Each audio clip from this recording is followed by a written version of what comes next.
c'est la formation intégrale du sportif. C'est intéressant de jouer à football, mais c'est aussi très intéressant qu'on étudie, qu'on ait des valeurs. Alors, c'est le succès de la méthodologie. Le Maroc, c'est le pays le plus proche à l'Espagne, avec beaucoup de fans, de supporters, beaucoup de Barça. Alors je pense que Casablanca méritait d'avoir une école de Barça, on puisse faire connaître notre méthodologie et qu'en fait, on pourrait dire que dans quelques années, on est plus de supporters qu'il y a actuellement. C'est important de consolider, l'école vient de commencer, alors que je pense qu'on peut avoir 600, 700 élèves et l'école fonctionne très bien.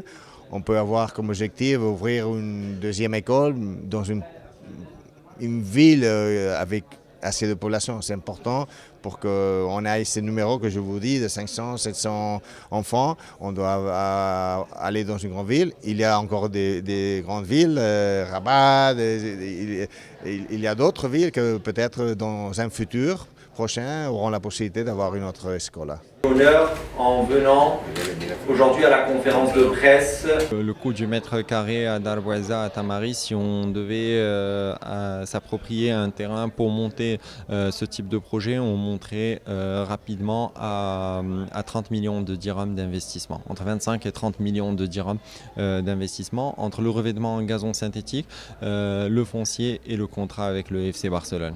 Il n'y a pas vraiment d'adaptation pour être franc. Les Marocains, c'est vrai qu'ils sont techniques.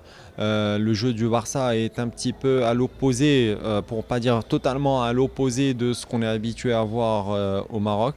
C'est ce qu'on appelle la tiki-taka. C'est un jeu qui est court, plein de passes. C'est un jeu qui est très simple et qui est également basé sur le groupe, c'est-à-dire en l'occurrence l'équipe et l'esprit d'équipe.